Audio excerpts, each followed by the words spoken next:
मैं आज आपको पीएम मोदी का एक अनदेखा वीडियो दिखाता हूं जो आपको बताएगा कि पीएम मोदी हमेशा से ही अपने देश के वैज्ञानिकों के साथ ऐसे ही खड़े हैं। हमने आपको बताया था कि साल 2019 में चंद्रयान 2 जब अपने मिशन से चूक गया था, तब भी पीएम मोदी ने इसरो चीफ को हिम्मत दी थी, उनकी पीठ थपथपाई थी।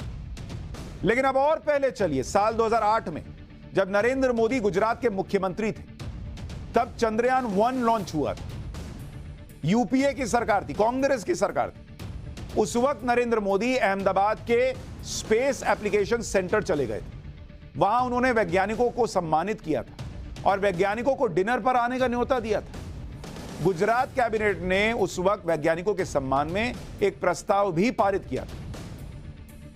वो पीएम नहीं थे, उनके इस कार्यक्रम की कहीं चर्चा भी नहीं हुई होगी, उनका ये वीडियो ही कई लोग आज देखने जा रहे हैं, लेकिन उन्होंने किया था। क्यों किया था आगे बताऊंगा, लेकिन एक बार सुनिए नरेंद्र मोदी ने 2008 में वैज्ञानिकों से, जिन्होंने यूपीए के जमाने में चंद्रयान 1 लॉन्च किया था, उनको क्या कहा था, सुनिए। देश के सभी वैज्ञानिक अभिनंदन के अधिकारी हैं। तो बाद में मैंने यहां फोन किया, मैंने कहा मैं खुद आकर के मेरी सरकार ने जो प्रस्ताव किया है वो भी आपको देना चाहता हूं, बधाई देना चाहता हूं। मुझे अच्छा लगा इतने कम समय में आप सबको बधाई देने का मुझे अवसर मिला। मतलब बड़े मन से अपनी प्रसन्नता, अपना आनंद उसे व्यक्त करना, बस इसीलिए आया हूं। जैसे मैं आज बधाई देने आया हूं, मैं एक निमंत्रण देने भी आया हूं। जिस दिन हम वहां पहुंच जाएं, फिर तो वो अपना रूटीन काम करेगा 1.5 साल तक। आपको रोज फिर डेटा आया नहीं आया, फोटो आया नहीं आया, एनालिसिस करना है। तो 3 वाला मामला तो मैं चाहता हूं कि एक शाम आपके नाम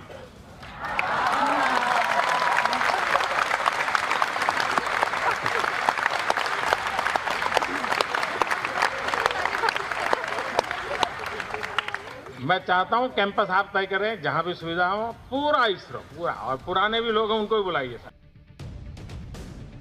बॉस, ये है नरेंद्र मोदी। 2008 यूपीए की सरकार, चंद्रयान 1 सक्सेसफुल होता है और नरेंद्र मोदी बिना ये परवाह किए हुए कि किसकी सरकार है, उनको क्रेडिट मिलेगा नहीं मिलेगा, वो तो गुजरात के मुख्यमंत्री, उनका ये वीडियो वायरल होगा नहीं होगा, उस वक्त तो वायरल होने की बात ही अलग थी, होती ही नहीं थी। वो गए, कह रहे मन से आया हूं आप लोगों का अभिनंदन करने, और सबको बोल रहे हैं आइए डिनर किया जाए, क्योंकि यही नरेंद्र मोदी का स्टाइल है, वो यही उनका तरीका है। क्रेडिट के लिए नहीं, देश के लिए किसी ने कुछ किया है तो उनका हौसला बढ़ाओ ताकि और अच्छा हो। ये बात बहुत ही कही सुनी है, तो हो सकता है 100% सच ना हो, फिर भी मैं आपको बताता हूँ। बहुत समय पहले जब कभी सड़कें कच्ची हुआ करती थी और रोमन लोग अपना रथ लेके चलते थे, तो उनके पहिए से सड़क पे निशान बन जाते थे, एक नाली सी बन जाती थी। अब जब बग्गियों का प्रचलन हुआ, तो बग्गी बनाने वालों ने उनकी चौड़ाई इसी तरह रखी कि जो बग्गी के पहिए हैं, जो रथ की बनी हुई नालियां हैं, उन्हीं के अंदर चले, ताकि बग्गी फंस के इधर उधर गिर ना जाए। तो पहियों के बीच फासला था लगभग 4 फुट 8.5 इंच का। अब जब रेल का आविष्कार हुआ और रेल के कोच का निर्माण करना था, तो इन्हीं बग्गी वालों को ठेका दिया गया। तो उन्होंने जो रेल के डब्बे हैं, उनमें भी जो पहियों का फासला है रखा 4 फुट 8.5 इंच, और इसी अनुसार रेल की पटरी बनी। अब जब अमेरिका को रेल की आवश्यकता थी, तो इंजीनियर यूरोप से बुलाए गए और उन्होंने रेल की पटरी की चौड़ाई वही रखी 4 फुट 8.5 इंच, और उसी के अनुसार रेल का निर्माण हुआ। इस कहानी को थोड़ी देर यहीं पे रोकते हैं और एक दूसरी कहानी शुरू करते हैं।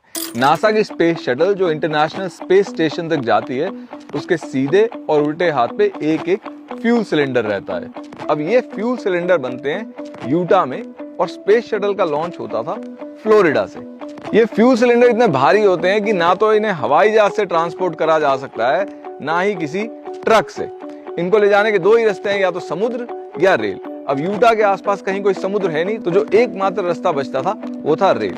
अब यूटा और फ्लोरिडा के बीच में एक सुरंग आती है, तो जो फ्यूल सिलेंडर है वो सुरंग की चौड़ाई से ज्यादा चौड़ा नहीं हो सकता था, और फ्यूल सिलेंडर की चौड़ाई निर्धारित करती है कि उसमें कितना ईंधन आएगा, और इसीलिए स्पेस शटल कभी भी चांद तक नहीं पहुंच सकती थी।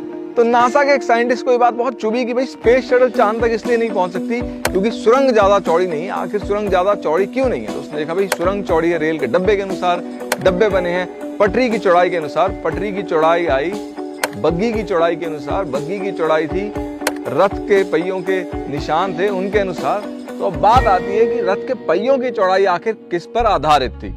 तो रथ में लगते थे 2 घोड़े, और अगर 2 घोड़ों को आप साथ में खड़ा कर दे तो जो उनके पीछे की चौड़ाई है वो निकलती है 4 फुट 8.5 इंच। इसी तरह जीवन में भी हम बहुत से फैसले उन फैसलों पर आधारित लेते हैं जो पहले से लिए जा चुके हैं। मसलन हम कौन से गांव में या शहर में रह रहे हैं, ये इस पे निर्भर करता है कि हमारा परिवार कहाँ रहता आया है। हम कौन सा करियर सेलेक्ट कर रहे हैं, ये इस पे निर्भर करता है कि घर में ज्यादा डॉक्टर हैं, इंजीनियर, वकील या सीए। और हो सकता है ये फैसले आपके लिए काम कर भी जाएं, पर अगर आपको लगता है कि इन फैसलों की वजह से आपका जीवन भी नासा की स्पेस शटल की तरह एक पॉइंट पे जाके अटक गया है, तो हो सकता है आपको भी कुछ ऐसे फैसले लेने पड़े जो आज तक आपके परिवार में किसी ने लिए नहीं है।